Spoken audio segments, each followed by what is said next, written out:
الحمد لله رب العالمين والصلاة والسلام على سيد الأنبياء والمرسلين وعلى آله وأصحابه أجمعين أما بعد أعوذ بالله من الشيطان الرجيم بسم الله الرحمن الرحيم قل هو الله أحد الله الصمد لم يلد ولم يولد ولم يكن له كفوا أحد صدق الله العظيم۔ محترم ناظرین و سامعین، آج کے اس پروگرام میں ہم سورہ اخلاص، اس کا ترجمہ اور اس کا شان نزول اور اس کے متعلق مختصر گفتگو کریں گے انشاءاللہ تعالی۔ اولاً اس سورت کا ترجمہ پیش خدمت ہے۔ شروع کرتا ہوں اللہ کے نام سے جو بڑا مہربان نہایت رحم والا ہے۔ قل هو اللہ احد، آپ کہہ دیجئے وہ یعنی اللہ ایک ہے۔ آپ کہہ دیجئے وہ یعنی اللہ ایک ہے۔ اللہ الصمد، اللہ بے نیاز ہے۔ لم یلد ولم یولد، اس کی اولاد نہیں اور نہ وہ کسی کی اولاد ہے۔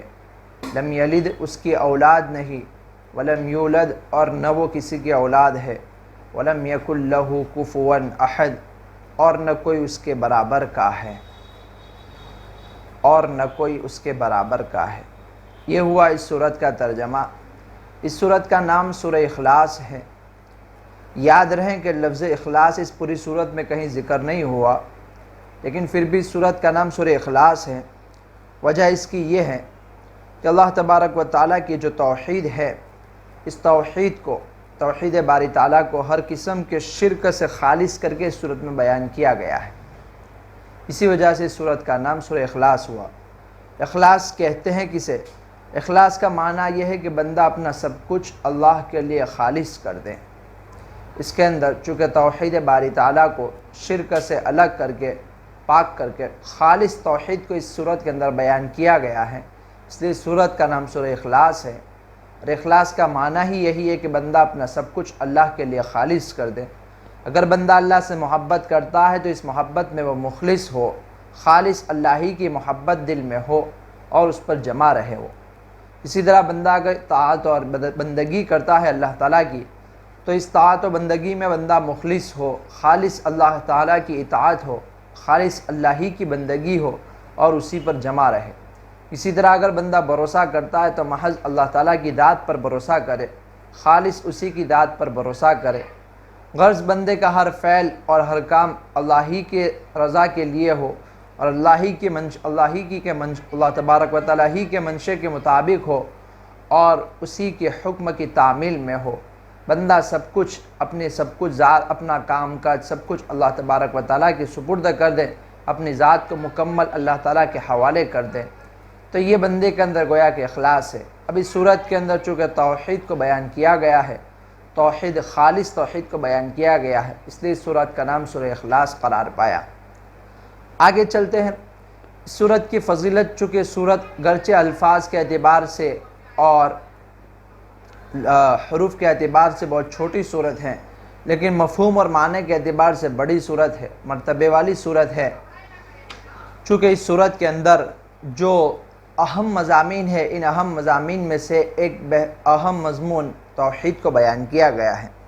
اس سورت کی فضیلت میں خود اللہ کے نبی صلی اللہ علیہ وسلم کا ارشاد ہے کہ یہ سورت تہائی قرآن کے برابر ہے۔ یعنی اگر آدمی ایک مرتبہ سورہ اخلاص پڑھتا ہے تو گویا کہ اس کو ایک تہائی قرآن پڑھنے کے برابر ثواب ملے گا۔ وجہ اس کی یہی کہ قرآن کریم میں جو مضامین بیان کیے گئے ہیں، عامتاً 3 مضامین کو بیان کیا گیا ہے خاص طور پر۔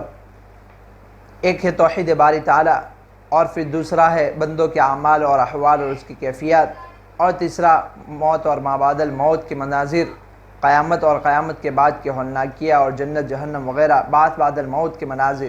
ان 3 مضامین کو بیان کیا گیا ہے۔ من جملہ ان 3 مضامین میں سے ایک مضمون توحید باری تعالیٰ کو ذکر کیا۔ گویا کہ قرآن کریم کے تہائی کا حصہ، ایک تہائی حصے کے برابر اسی وجہ سے ہوئی کہ اس میں ایک مضمون یعنی توحید کو بیان کیا ہے۔ 3 مرتبہ سورہ اخلاص کو پڑھنے سے پورے قرآن کریم کے پڑھنے کا ثواب ملتا ہے۔ خیر، اس سورت کی فضیلت میں اور بھی روایت آئی ہے، اختصاراً ہم اسے ترک کرتے ہیں۔ آگے چلتے ہیں۔ اس سورت کا شان نزول اور سبب نزول کیا ہے، اور سورت کا زمانہ نزول کیا ہے۔